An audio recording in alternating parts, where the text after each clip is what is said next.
What's going on, everybody? It's that time again, the AllSooners podcast, post-game edition, episode 167. Boys, it's 1:06 a.m. Eastern time. Ryan and I board in like 4 hours to come back to Oklahoma City. We've only even been in Orlando for about 24 hours. No sleep till Houston. That's our connections in Houston. I will not be sleeping till I'm in Houston. But here we are. We made it. It was an adventure. We can recount a little bit of the travel woes. We were not immune. Nobody was immune. Nobody got here when they were planning to in this entire beat, which is amazing. But we did make it. Who drove like a madman across the country to make it here in time? I made a 16-and-a-half-hour drive in 16-and-a-half hours. Just straight. Just literally not even planned. Just drop everything and go. Yep. And he made it. We made it late last night via flights. We very nearly missed our flight, but we did make it, and here we are. We were at the Cheez-It Bowl today, where Oklahoma lost to Florida State 35-32. What a game. It was a great game. It was a great crowd. It was the, I think, Cheez-It Bowl record or close to it, I want to say. It was most since 2011 when Florida State was here last time. I would say, now it was mostly Florida State fans. I would say about 80-20, probably at least in favor of Florida State. But it was a great atmosphere. It was a fun game, competitive, and about as good of a loss as you could really have for Oklahoma, because most people didn't give them much of a chance, us included, and they were right in this thing. I wanted to ask Brent the question about moral victories. Hey, Brent, I know this is you don't like moral victories. I didn't think he would swallow that hook at all, so I took my question a different way. I got the first question in the press conference. That's shocking. But I asked him a question about, you did lose the game, but is there something here for you to build on? Because, guys, this team showed a level of fight and scrappiness and offensive line toughness in the trenches and defensive line making plays in the backfield that we really haven't seen consistently this year. And this was a 9-3, 13th ranked in the country Florida State team. Really talented team, talent across the board. I think we counted it up. They had something like 11 players who made some level of all ACC. This is a good Florida State team, and Oklahoma took the fight to them. Now, Oklahoma was overmatched, outmanned, had no chance to win this game, right? Except that at the end, they nearly did. And this felt different than those other losses where at the end it was, I can't believe they lost. If they'd have just made a couple more plays. This one felt totally different. This one felt like, holy crap, they almost won. Yeah, and this is – it's wild to say that, too, because we'll talk about it, but this is a game where Oklahoma should have been up 21-3 if it weren't for a holding penalty that took Gavin Sawchuk's what would have been his first touchdown, but he got that back later. But I think that's a little bit more forgivable when you played with 4 of your 5 offensive linemen being reserves. When we came to Orlando, we knew both tackles were going to be out and Andrew Rain was going to be out, right? We did not know that Chris Murray was not going to play, so that meant that Savion Byrd stepped in. Oh, by the way, McCade Mattier, who started at left guard, shifted over, played a ton of right guard, so your one starter didn't even really play in his position the entire time. And then on the third offensive play of the game, Jacob Sexton, who you had rep for 15 practices as your starting left tackle, left the game, didn't return. So Aaron Parks, it was like backups on backups. It's the worst version of Inception that was ever pitched. That's what Oklahoma's offensive line was. And at halftime, we all know Sam Mays, known for offensive lineman. That's what he likes to do. We've all worked with him.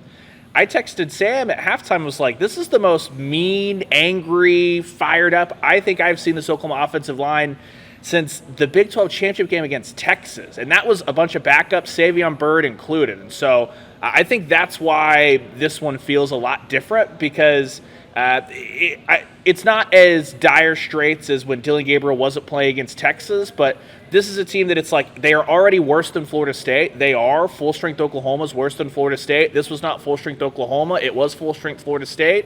And OU was maybe a few timeouts or truly a handful of plays here or there from actually winning this Cheez-It Bowl.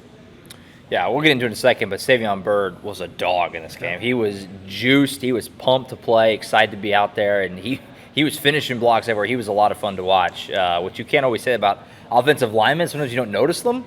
I noticed Savion Byrd in this game. He was an animal out there. After the game, Rob Conjul, who was the veteran holding that group together, weirdly enough, he basically was like, yeah, I looked up time and time again, and Savion Byrd was like 10 yards down the field flopping on somebody, finishing off a play. And he was like, I was cracking up the whole time. There was a couple times where McKay Matar had to kind of do this thing. Pace yourself, big man. It wasn't just that. The refs in the second quarter stopped the play. It should have been a running clock to look at the Florida State defensive line and mostly Savion Byrd be like, cool it. Everybody stop.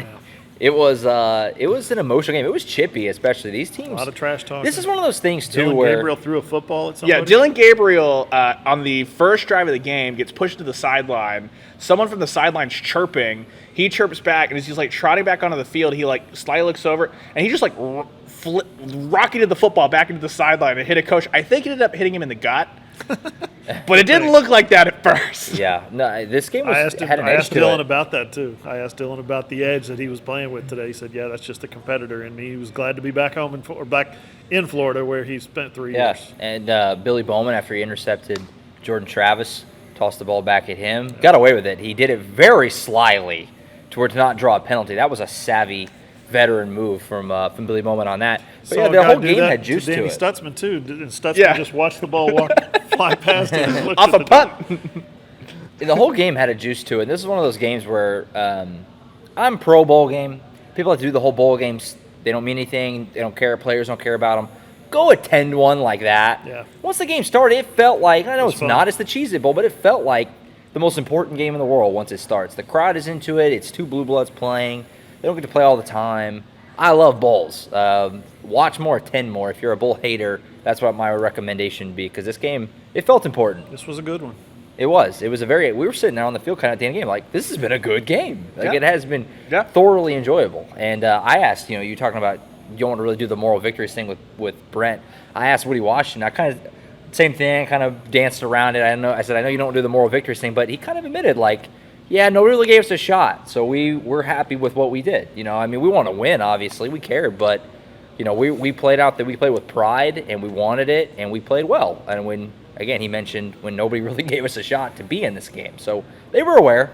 They were aware of how big of underdogs they were, and I'm sure there's a lot of Oklahoma fans who don't really want to do the whole like being happy about a loss thing, but I mean, it's incredible with all the players they were missing, and like Ryan said, they're just not as good anyway. Yeah. To do what they did, they were really close. So they lose 35-32. This is their fifth loss of the season by 7 points or less. I think their fourth straight loss by 3 points, and that is just mind blowing. Like they're literally, Lincoln Riley, if you're watching, they're agonizingly close, right, to winning some of these games. Now, you don't win. What does that tell you? It tells you that your team is talented enough, scrappy enough, whatever it is. Has those qualities to be in a football game with just about anybody. Florida State's not going to win a national title anytime soon, but they're 9-3, third in the ACC, I think. This is a hard football team to put your finger on with Oklahoma because, like I said, they're good enough to be in those games. They're good enough to be competitive in those games, but they're not good enough for one reason or another, and it always seemed like a different reason. But they just don't make a play here. They make a mistake there. Coaching decision occasionally pops up. They're just not good enough to win those games, and that's the hard part. We're working on some stuff that, a lot of quotes about the future being bright at Oklahoma, and Brent Venables said, we're going to be okay, we're going to be fine. Mm-hmm. And that's the way he phrased it. And a lot of players and assistant coaches said the same thing. Yeah, because if you want to peel this thing apart, first losing season since '98. That's official. Stamp that one. I think that 1998 gets a free T-shirt for all the times it's been referenced. It's one more on the punch card. And tonight you had Braden Willis, big first down taken off the board for illegal man downfield. You had Savion Byrd took Gavin Sawchuk's touchdown off the board, which that was turned into should have been a field goal attempt. It was a field goal attempt. Schmidt missed it. Might be looking in the portal for a kicker. You had the Gavin Freeman first down that looked like it was going to help spark something. That one got called back. So we've talked about that ad nauseum, but I think that fans, if you're saying, okay, if Savion Byrd in his first major action has a couple of those, but he's also taken it to a talented Florida State defensive line, I think fans are more okay with that kind of growth than a guy rolling out there of, like, how many times last year did you see Chris Murray have a crucial penalty like that, and then it's happened again this year, and it's nothing against Chris Murray. He's just a veteran guy that fans expect more of a guy that's had a ton of starts. So I think that's why this one feels a little bit different. No one's happy with the loss by any means, but I mean, the expectation, Hoover and I were talking before the game, this line had opened at 7.5, had pushed toward 10, 9.5, depending on where you were looking, and none of us, I think, at the site had picked Oklahoma to sniff even a backdoor cover, much less being in a position where, hey, if you have a fumble from a true freshman, and maybe if that doesn't happen, you go in and you score, and your defense has a touchdown lead to hold on to as opposed to having to have a stop. And then on top of that, two awful timeouts were burned in the third quarter, which didn't give OU much of a chance. Like, there were coaching issues, there were discipline stuff, but when it's the young guys, it's different. And I think that's kind of what Oklahoma fans were frustrated with for most of this year. The two Sawchuk plays, think about that. If he doesn't fumble, in an awkward position where he's reaching forward and gets his arm hit, and then the holding penalty that calls back his touchdown. If those two plays go the other way, those single two plays go the other way, Oklahoma's in firm control of this game. That's how close it is. That's how frustrating it is for those players. Not firm control. Oklahoma wins the football game. Yeah, probably. 21-3, I think Florida State may have been in danger of rolling up a little bit if you had gone out and got a stop because – guys, that was a defensive line from Florida State that I think that they thought in the first quarter they were just going to roll out there and they're more talented and Oklahoma's playing with a ton of backups. And Oklahoma was started throwing haymakers along the offensive line. They're going, what is happening? Who is Bird and why is he pancaking me right now? Yeah. No, and you can – that whole one or two play, I mean, you could – feels like all those close losses, it's felt that way. Like those key moments went against Oklahoma all year, just when they couldn't – it was like that again. This time it just feels a little different because the expectation was so much different going into the game, but still kind of similar in that regard. We'll break it down. We're not going to go real long tonight because, like we said, it's late. We got to get to the airport. It's been a really rough week been a long day of traveling, and excited to be just back home and get back to some OU hoops. Josh and I started this day covering recruiting across town, a long time over ago. in Kissimmee. A long time ago. Seems like 3 days ago now, doesn't it? Yeah. Talk to Jackson Arnold today. Go to the website, find our story and our video on Jackson Arnold. We got about 20 minutes with him total. I was thinking about that earlier when we got up and began this day. Feels like forever ago. And we're about to hop right back in the plane and go back to Oklahoma. We'll break it down offense, defense first. Now we talked about obviously the offensive line, which certainly gets a gold star for just somehow. It makes no sense. No sense what they did. It's one of those things where you're just like, we know nothing. It doesn't make any sense that what they did in this game with the guys they were missing. Give it up to Bill Bedenbaugh. Bill Bedenbaugh, take a bow tonight. Yeah. He's feeling good. Drink one. 245 yards rushing, I think. 200-yard rushers. Wow. That's where we got to go next because the story of the game is probably Gavin Sawchuk. Yeah. Where's he been all year, Coach? This was his opportunity. Just kidding. This was his opportunity. And it feels like the beginning of something with him. He just has one of those. He just has a look to him of that guy's different. That guy's good. We were kind of talking about on the field. T.J. Eckert and myself. He's kind of like a Kennedy Brooks, Rodney Anderson mesh with that slow kind of glidey style, but also has that Rodney feel of just kind of different. You know what I mean? When you watch him, he looks slow and glidey, but trust me, he's moving faster than everybody else. Oh yeah, which Kennedy Brooks was that way. Kennedy was never moving faster than everybody else. He's got sprinter speed. Gavin does. So the thing that got me about him was he was breaking so many tackles today. When he gets the football, you can see he hits the seam quicker than everybody else. He goes past the tackler quicker than everybody else. What surprised me was the strength, the power, the balance, the spinning, moving, getting away from guys, getting away from big FSU 240-pound linebackers. He's pulling away from them. He's getting into them and pulling away from the contact. That was impressive. Yeah, his first rush that went over 10 yards, it was exactly what Hoover was talking about. He got down low, spun out of it, center of gravity, balance, all that. And that's when I think I had Hoover to my left and Bob Prisbill to my right, and we both kind of all looked around and were like, this isn't the Sawchuk's going to get a couple of carries. He might have something. And I was talking with you guys before we started recording. Sawchuk finishes with 100 flat. Barnes goes for 108. That's the first time since 1985 that a pair of freshmen have rushed for 100 yards at Oklahoma. Shout out to the OU comms team, Mike Out, for digging up and finding that one. But it was so just, in the recruiting process, everyone had said thunder and lightning, all that. very rarely does it ever work out that way, and that's exactly what it looked like. Barnes finished, he was the leading rusher, but it felt like he was having to grind. Sawchuk, every time he cleared one of the tackles and got to the perimeter, I was like, this thing, like, everybody buckle up. This thing might go. And I think that's just kind of a level of excitement that even Eric Gray, who has been the most consistent player Oklahoma's had all year and a complete back, when he hit the open field, there was never a moment where I'm just like, oh gosh, he might just run away from everybody. And Sawchuk had that every time it felt like he had any kind of space around him. Did Caleb Hicks and Dalen Smothers enter the transfer portal tonight? They just signed last week, and they come out and they're two sophomores, next year sophomores, true freshmen this year, both go for 100 against Florida State's defense, top 20 defense.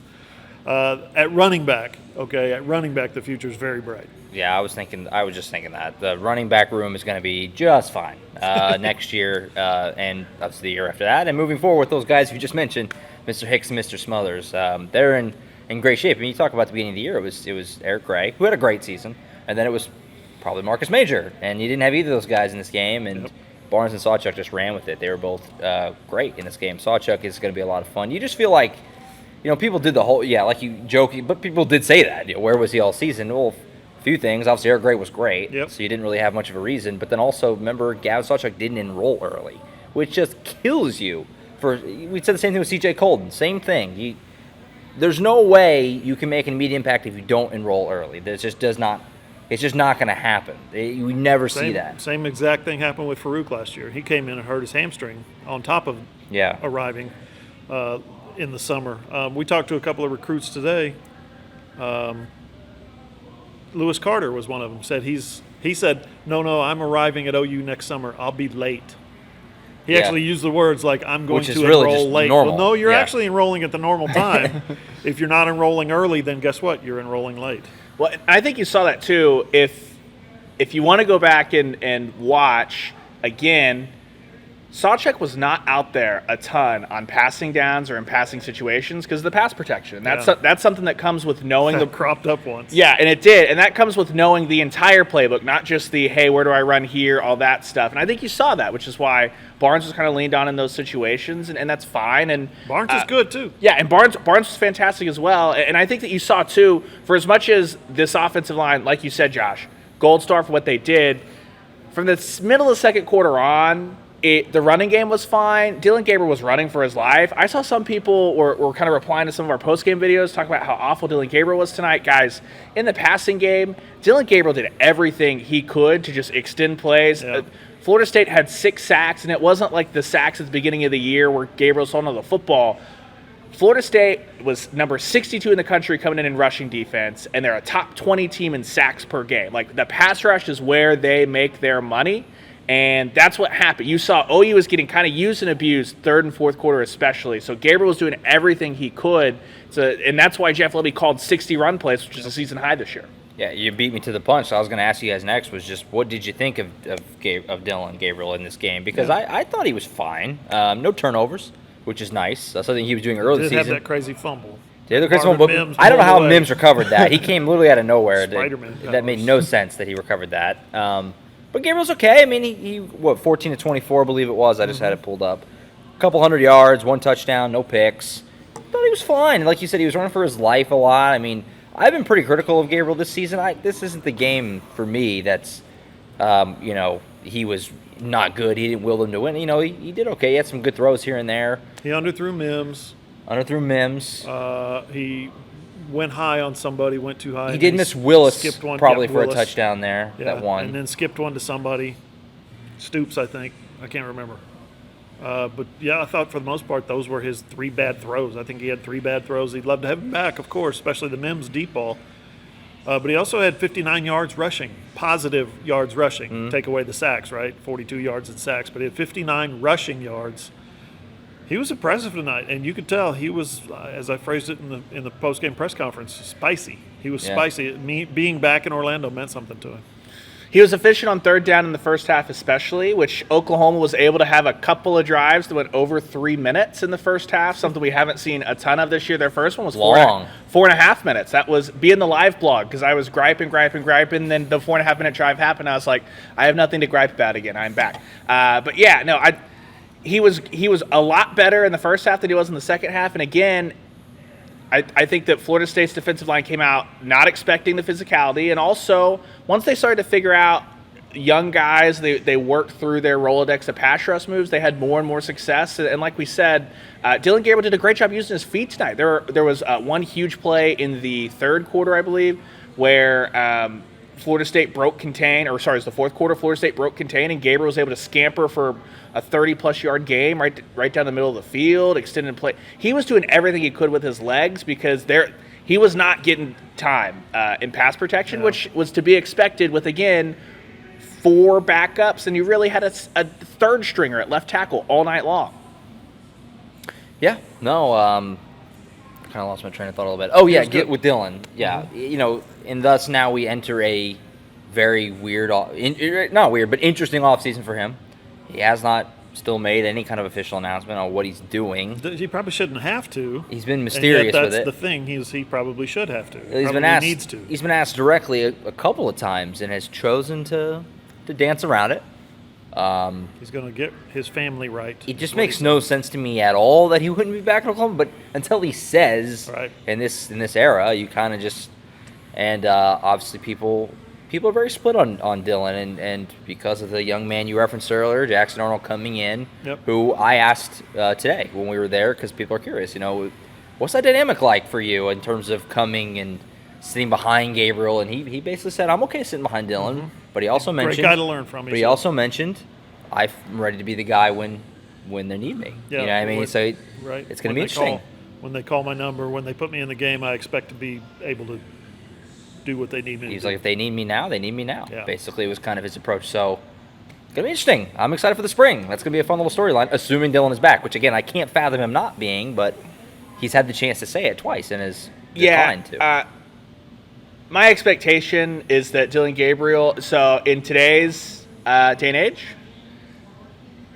players are building brands, and so an announcement that you're returning helps your brand, helps build momentum into that. My expectation is this is building toward an announcement for Dylan Gabriel to be back. And if you go back deep into the AllSooners archives, back to 2 Mondays ago when we were in Norman, and he was talking about it. He was talking about, talking with his family, all that stuff, but he also was kind of like under his breath, let's not blow this up into, he didn't say those exact words, but it was a very much of a, it'll be fine type tone. My expectations for him to be back, I think he's building toward an announcement that he's coming back, but I believe that they are going to run this thing back. Yeah, no, I do too, but it's gonna be interesting because fans are going to be clamoring, and not that that's going to have any impact on Venables or Jeff Levy, but if there is a slow start next year, that conversation will be, especially if he looks good in the spring game, and you see this type of thing crop up, especially at Brent's old place. We just saw this with them sticking with DJU for probably too long when there was a hotshot freshman right there that could have helped you win. Well, not just that. That's happening this season when Brent Venables is a Norman. But remember, Trevor Lawrence comes in, and basically he replaced Kelly Bryant, and Kelly Bryant had not done anything wrong. Gets a starting job. Trevor Lawrence gets some time, and now this Oklahoma team.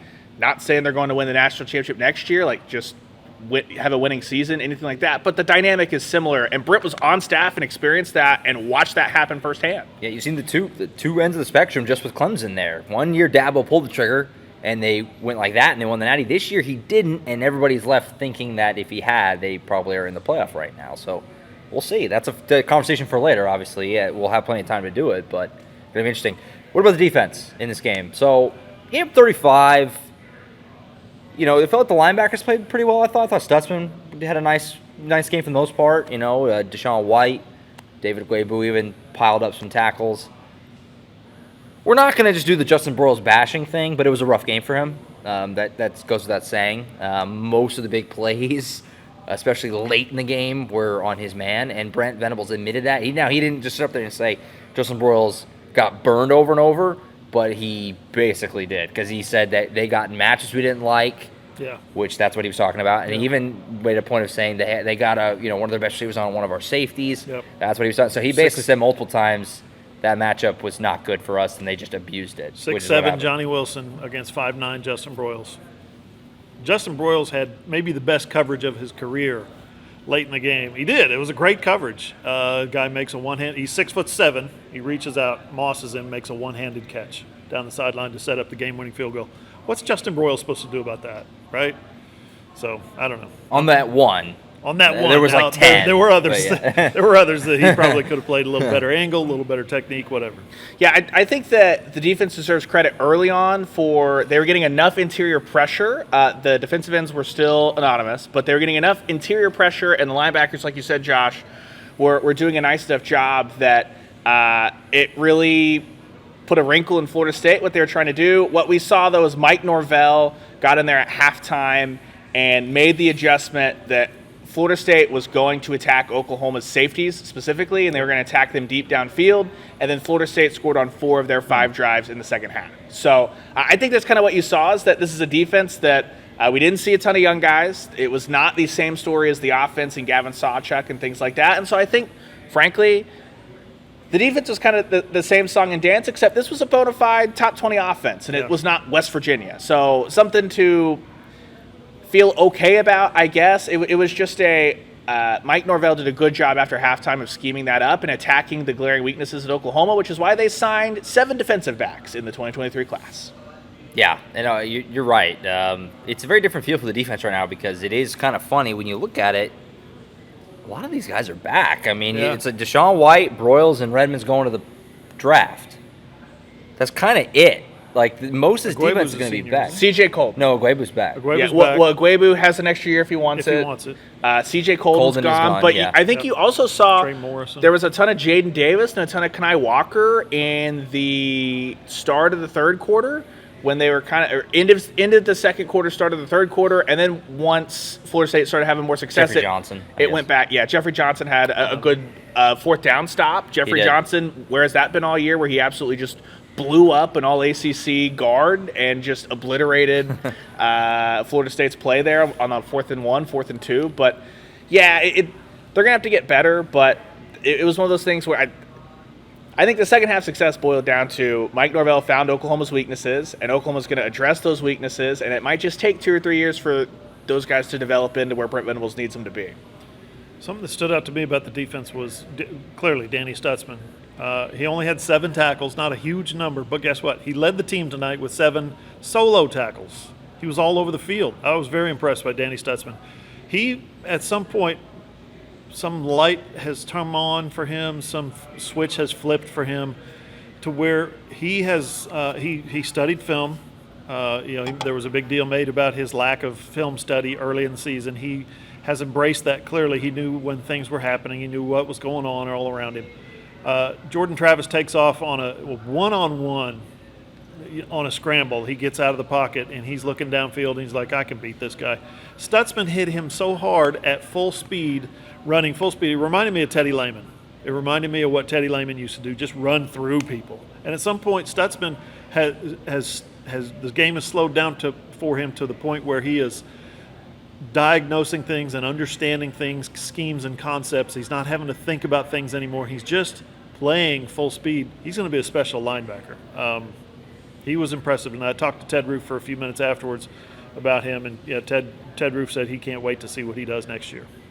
Not Stutzman, but also on linebackers and what you're talking about as far as play recognition, things like that.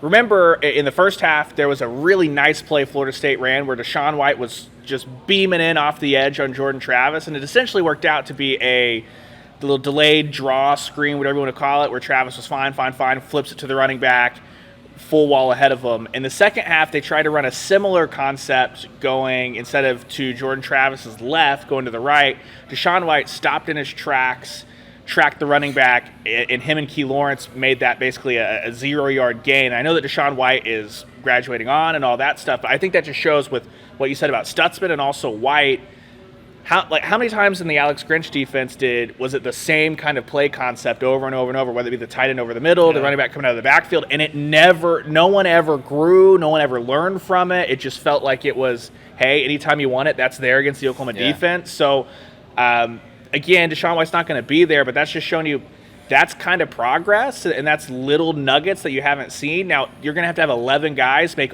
that jump together for this to be a great unit in 2023, 2024 as they continue to grow. But there are nuggets that are there, which is why I think so much of the talk after the game was about this being the foundation, despite it being a losing season.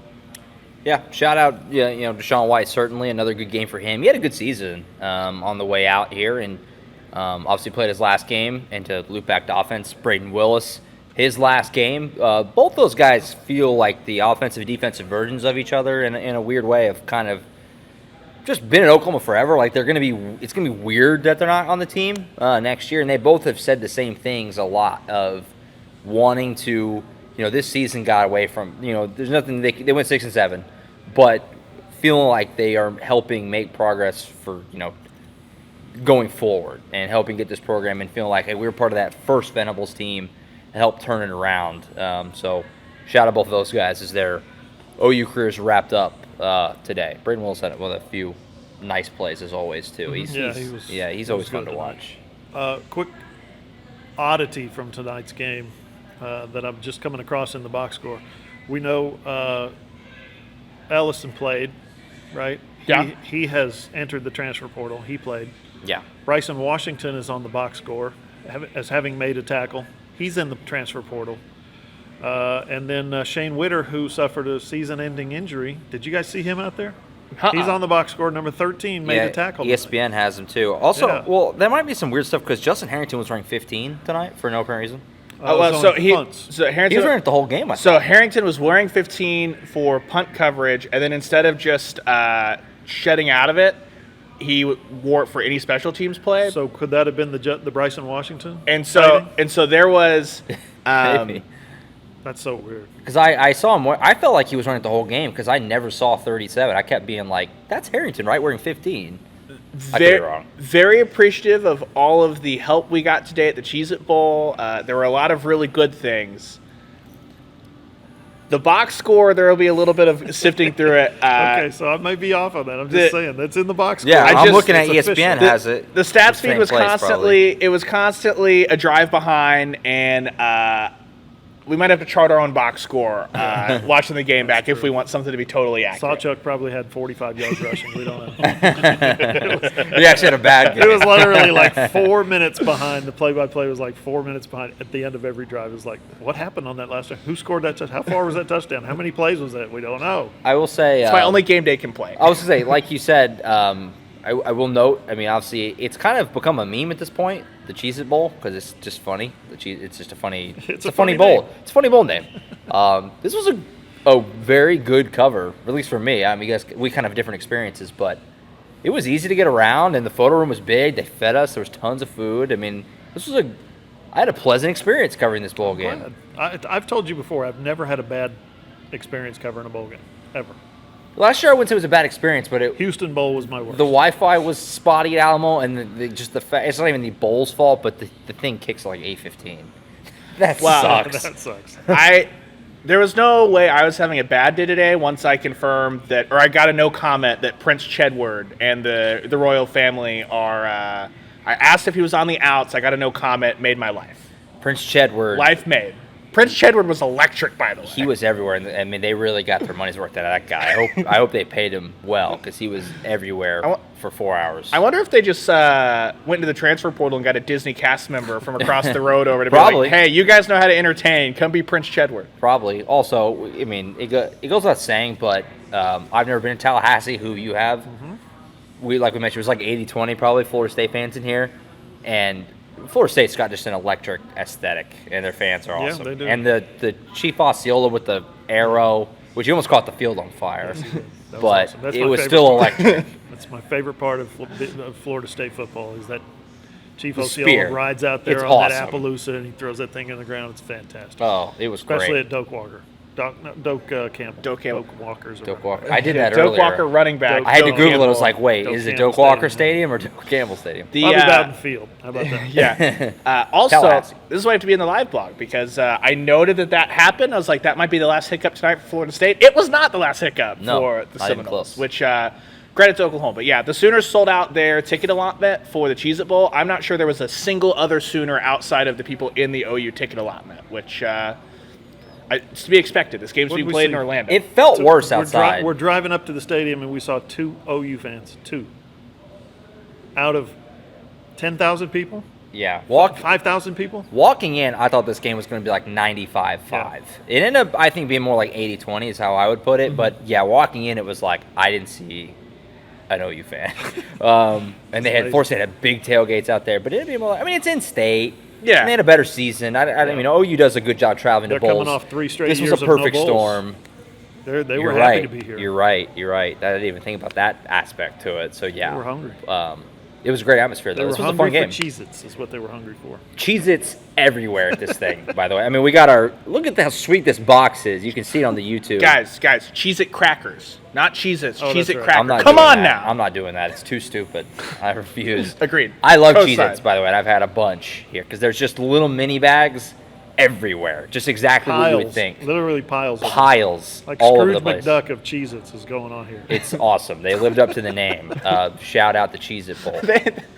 They even were like, "Hey, if you need more of these boxes, just let me know." Yeah, they just like, we'll send We'll them to mail you. them we will mail them to you. Please, Which- we have so many Cheez-Its. They If came your out with a trophy commemorative box ceremony. gets damaged on the airplane, let us know and we'll mail you Which, more. The trophy ceremony was just that giant. You guys see that giant bowl filled with these boxes? It had Yeah. like 1,000 of these boxes in a big bowl. Which I That's feel amazing. bad for our guy saying that's help us out because you're getting that email. I'm sorry, like you're I getting want that that. email. Yeah. I want the box. Please send more Cheez-Its. All right, last thing, and then we'll get out of here. We'll do what we always do, but this year, or this week, or this time, I shouldn't say, is a little different, obviously, because the season is over. But spinning it forward, encouraging for next season tonight, or is it kind of like it's a bowl? You know, I mean, spinning it forward. I mean, I think there's reasons to be encouraged after this because for a lot of sure. young guys played well, and we'll see. mean, They went 6. I mean, like Ryan said, first losing season since the new millennium. I mean, that's not good, but there's some things to be optimistic about, I think, as you head to the offseason. Danny Stutzman said last year we won a lot of those close games because we finished a lot of those plays. This year we didn't finish a lot of those plays, and so we lost a lot of those close games. Okay, the math checks out there. A lot of young guys played, especially tonight. That was the impressive part to me. A lot of young, inexperienced, green, true freshmen who haven't played all season went out there against Florida State and played well. They made mistakes, yes, but they also played extremely well. We heard Gavin Sawchuk was sobbing in tears in the locker room after the game. He's got nothing to hang his head about after going for 100 yards against one of the top run defenses in the country. Tough to lose that fumble. It's not all on him. So there's a lot. The other guy, Javonte Barnes, was a true freshman as well. We forget that because he's had such a good season. Nick Anderson got out there. There's just a bunch of freshmen and sophomores who didn't play last year as freshmen who came out, like Savion Byrd, came out and just dominated their man and showed a lot of promise that, you talk to some of the coaches afterwards, stopping and shaking hands with some of them, telling them, thanks for, appreciate it. Had fun covering your team this year. And they're like, yeah, wait till you see next year's team. One of them actually said, we got a lot of dogs in the 2023 class, DAWG. Dogs. So they're very excited about the future, and with good reason. The freshmen this year and the freshmen coming in next year. Well, unfortunately, they're going to play like freshmen next year, but the future seems to be bright. We'll see what the transfer portal does, and we'll see what opt-outs do and stuff like that, but, yeah, seems to be bright.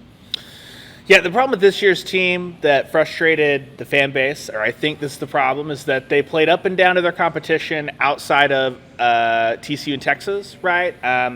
They played down to a terrible West Virginia team. For a half, they played down to a banged-up, that version of Oklahoma State, awful. Texas Tech, I don't care if they beat Ole Miss, they're not any good. They played way down to them in the second half. Played down to UTEP.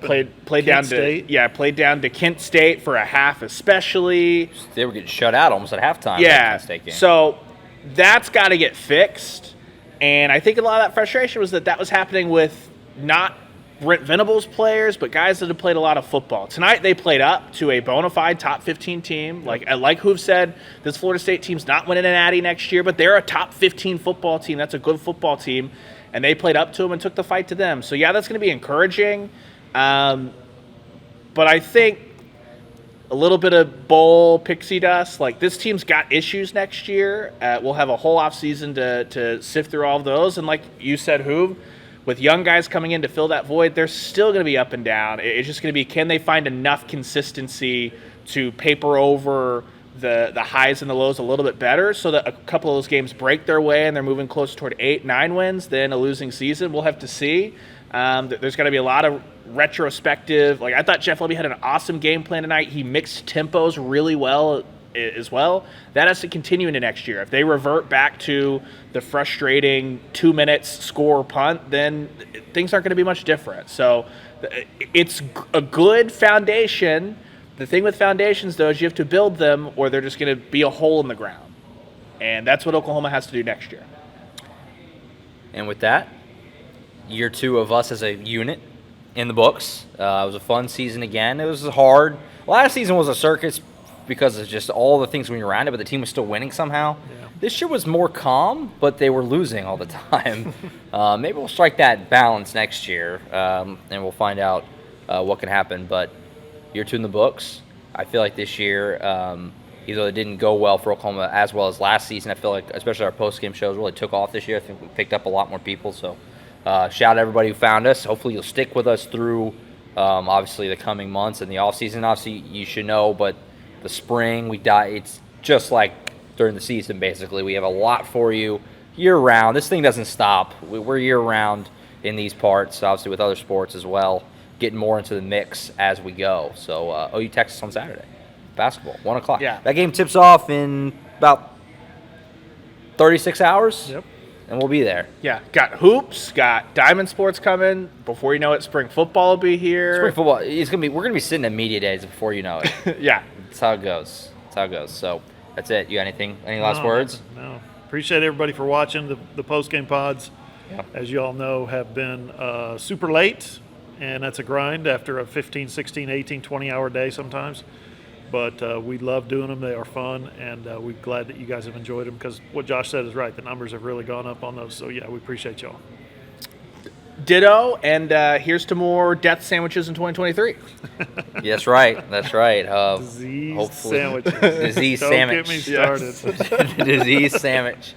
That's it. We're out of here, and we'll try and get home, hopefully smoothly. We got to get to the airport in like 2 hours. I'll see you in 2 days. Yeah. Actually, I'm staying in Orlando for the bowl. Who's staying in Orlando for more Under Armour Under coverage? Armour, yeah. So, yeah, we're going to have we put some of it out, like who said, Jackson Arnold, but there's a lot more that we haven't done anything with yet because we just did that and then came literally straight here. So keep an eye out for that coming up over the next week or so as who's still going to be here, and we'll roll out more of that stuff. And then, like we said, other sports. And before you know it, it'll be spring ball, and the machine starts over, and we do it all again in 2023. So that's it. Thank you so much for watching, as always. We'll be back next week for the regular show. We didn't get to do it this week because of all the travel insanity, but we'll be back normal time, hopefully. Well, wait, what's up with you? I don't know. I don't know. Because you'll come back to Wednesday, right? I don't know. Maybe next Thursday. Watch out for us. We'll figure it out. But we'll be back. I'll be home when I'm home. We'll be back for regular show next week. Wrapping up who's time at the Under Armour game and anything else that trickles out over the next week or so. Wrapping up some more stuff. You can catch that one and all the shows on iTunes, Spotify, Google, iHeart, wherever you get your podcasts. If you have an Amazon able device, just say, Alexa, play the AllSooners podcast. It's also posted on our website, allsooners.com. Click on the playlist on your phone, your tablet, or your computer. And again, obviously, watch all the shows on Hoover's YouTube page, John Hoover Media. That's it from Orlando. 2022 is in the books. 2022 season is a wrap. For Ryan Chapman and John Hoover, I'm Josh Callaway. We'll see you next week.